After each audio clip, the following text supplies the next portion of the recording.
Audio 1। गृहस्थ में प्रवेश से पूर्व उसकी जिम्मेदारी समझें। वैवाहिक जीवन मात्र सुख की सेज नहीं, वह कांटों का पथ भी है। उसमें सुख दुख की धूप छाह चलती ही रहती है। ऐसे समय पति पत्नी के लिए परीक्षा का अवसर होते हैं। उनकी कल्पना विवाह के पहले ही कर लेना और उनसे निपटने की मानसिक तैयारी कर लेना ठीक रहता है। गृहस्थ जीवन के लिए पूर्व तैयारी आवश्यक। पाश्चात्य देशों में विवाह के पूर्व ही युवक युवतियों को यौन विषयक जानकारी दी जानी आवश्यक समझी जाती है। हमारे यहाँ इस विषय को गोपनीय मानकर बच्चों को नहीं बताया जाता। यह कहना कि बच्चों के वयस्क होते होते उन्हें यौन विषयक जानकारी दे देनी आवश्यक होती है, उचित माने भी तो भी यह मत एकांगी ही ठहरता है। यौन विषयक जानकारी युवक युवतियों के लिए उतनी आवश्यक नहीं है जितनी कि उन्हें विवाह के पूर्व वैवाहिक दायित्वों, विवाह की महत्ता और उसकी सफलता के तथ्यों का ज्ञान कराना आवश्यक है।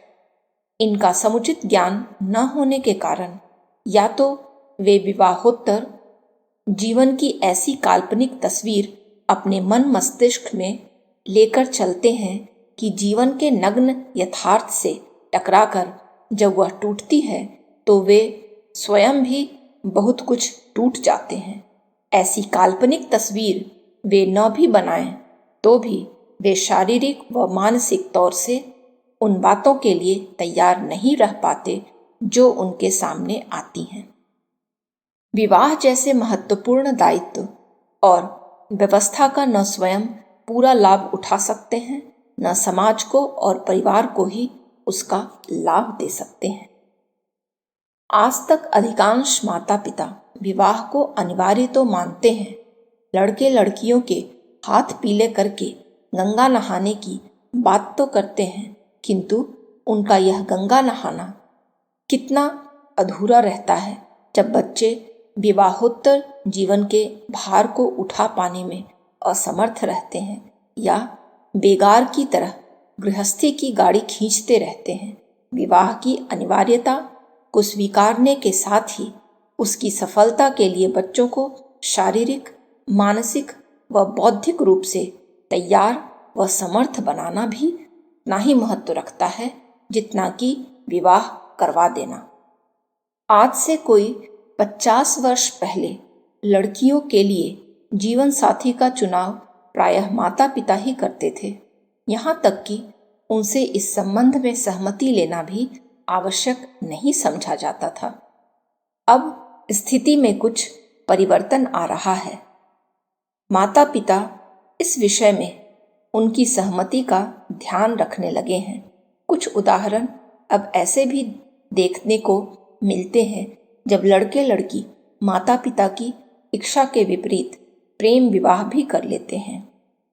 विवाह संबंध कैसे भी बांधे गए हों, उसके पहले लड़के लड़की के लिए उसके महत्व का ज्ञान, उसकी समग्र जानकारी आवश्यक होती है।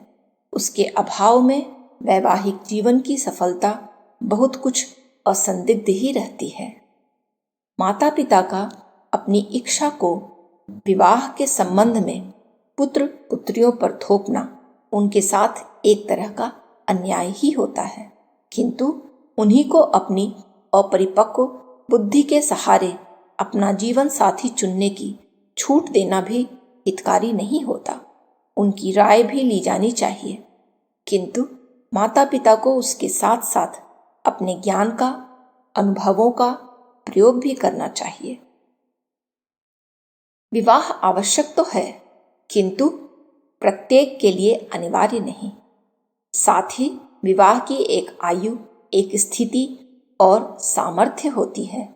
उसको ध्यान में नहीं रखते हुए किए गए विवाह संबंध सुखकारक नहीं होते। शारीरिक दृष्टि से रोगी या मानसिक दृष्टि से अविकसित पुत्र का विवाह करके माता पिता को किसी लड़की के जीवन से खिलवाड़ नहीं करनी चाहिए। विवाह के लिए उस व्यक्ति की सामर्थ्य आंकी जानी चाहिए जिसका विवाह होने को है। माता पिता को अपने पुत्र के अपने पांवों पर खड़े होने पर पत्नी व परिवार का भार उठा लेने की आर्थिक व बौद्धिक सामर्थ्य आ जाने पर ही विवाह की बात सोचनी चाहिए। जो युवक युवतियां माता पिता की इच्छा के विरुद्ध विवाह करते हैं, उन्हें भी यह बात ध्यान में रखनी चाहिए।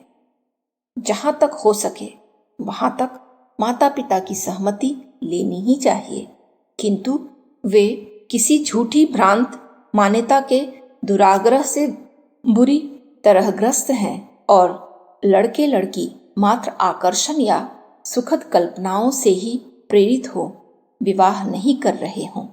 उन्हें वैवाहिक जीवन के उतार चढ़ावों का भी ज्ञान है तो माता पिता की इच्छाओं को महत्वहीन भी माना जा सकता है।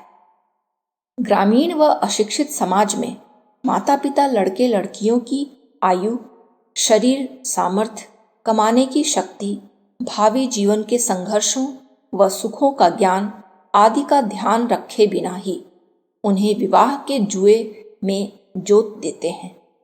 यह बहुत बुरी बात है। यह संतान के साथ बहुत बड़ा अन्याय ही नहीं, समाज व राष्ट्र को दिया गया बहुत बड़ा धोखा है। शरीर, मन, बुद्धि से समर्थ होने पर ही बच्चों के विवाह की बात सोचनी चाहिए। बंदर बंदरी नचाने, गुड्डे गुड़ियों के ब्याह रचाने की इस अविवेकपूर्ण बाल विवाह प्रथा ने हमारे देश का जो अनिष्ट किया है उसे हम आज तक भोग रहे हैं। बच्चों को स्वयं स्कूलों में पत्र पत्रिकाओं व तद विषयक पुस्तकों द्वारा विवाह के पश्चात उनके सिर पर आने वाली जिम्मेदारी व मिलने वाला सुख, दाम्पत्य व पारिवारिक जीवन की सफलताओं के सूत्र, अनुभव, सावधानियां, पारस्परिक समझ, मनमुटाव से बचने के लिए क्या करें आदि जानकारियां देनी चाहिए।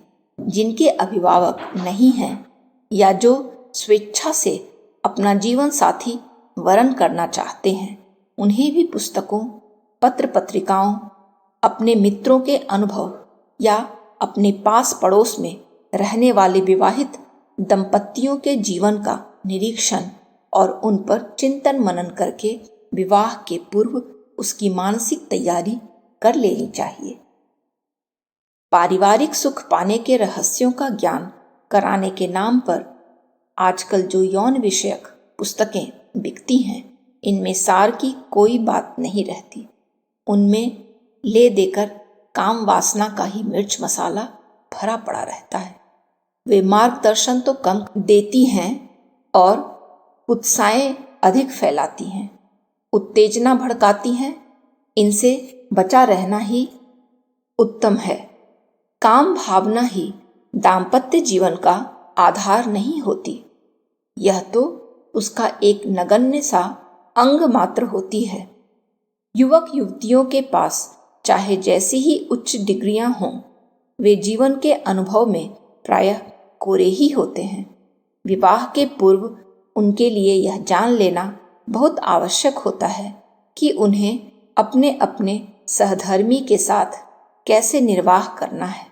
यह देखने में आता है कि माता पिता के द्वारा निर्धारित किए गए संबंधों को मान करके विवाह कर लेने वाले पति पत्नी भी अपने दाम्पत्य जीवन को निभाने में सफल होते हैं और स्वेच्छा से प्रेम विवाह करने वाले दंपतियों में भी आगे चलकर खटपट होती है और नौबत तलाक लेने पर पहुंच जाती है।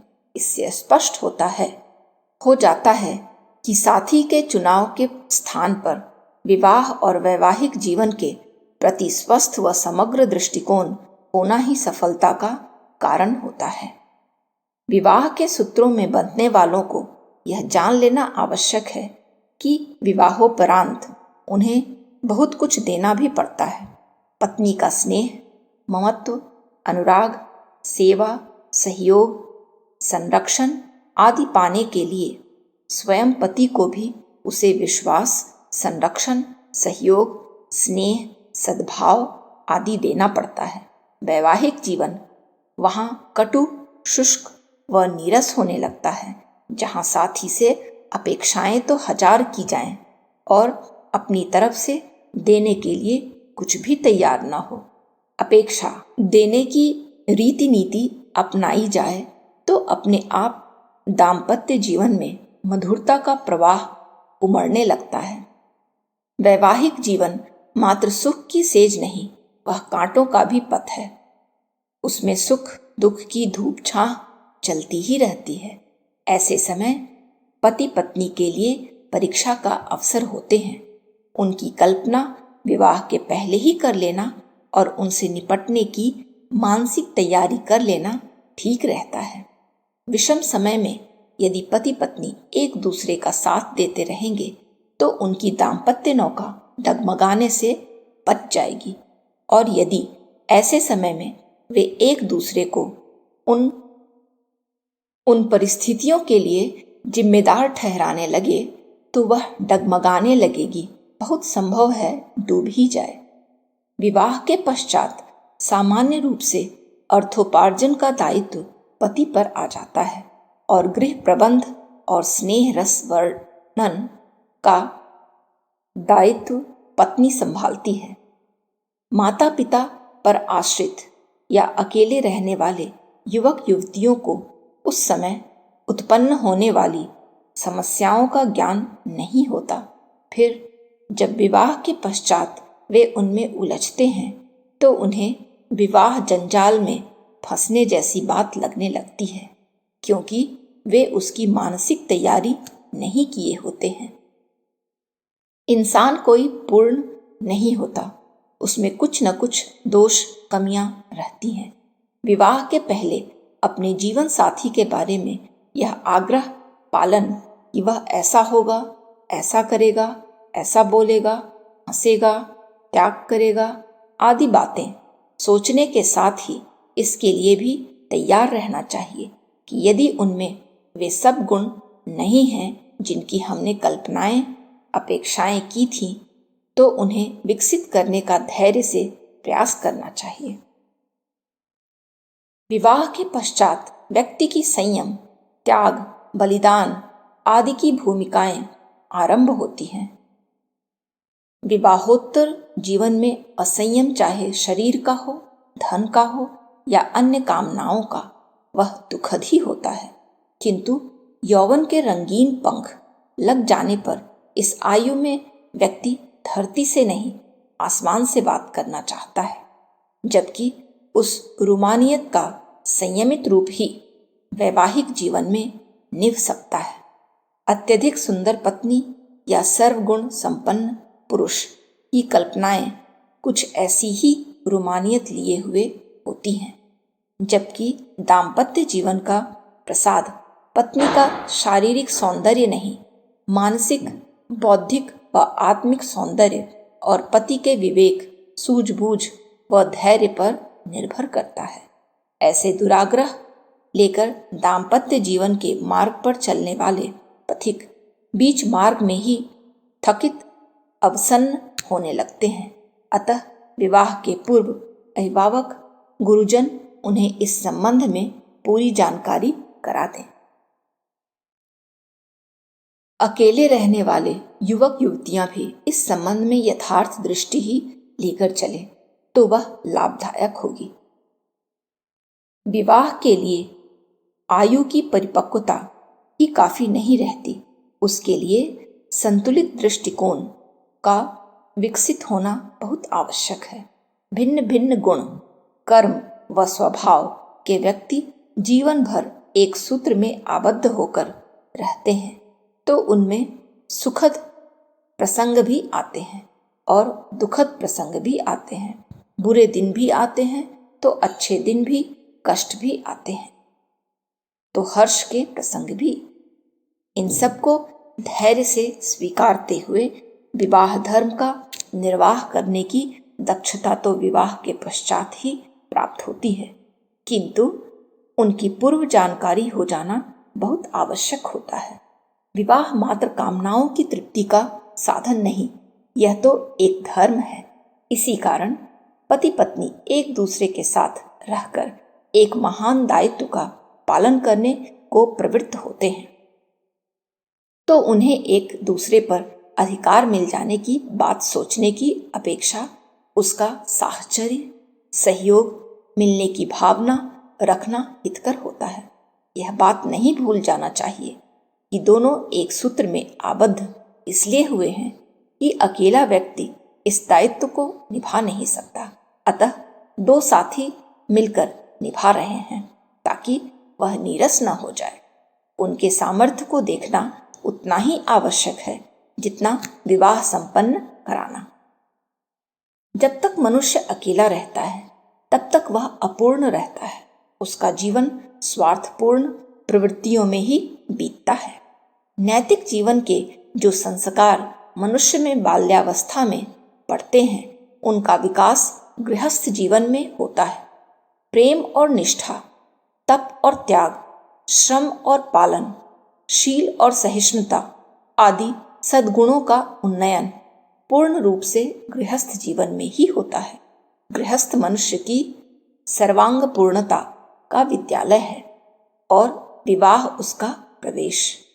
जिस प्रकार शिक्षा की प्रारंभिक नींव विद्यार्थी के लिए अधिक महत्वपूर्ण होती है, उसी प्रकार गृहस्थ जीवन के सुचारू संचालन के लिए विवाह की परंपरा भी बड़े महत्व की होती है। इसी उद्देश्य की स्मृति दिलाने के लिए वेद के पाणिगृहीत पुरुष से कहलवाया है।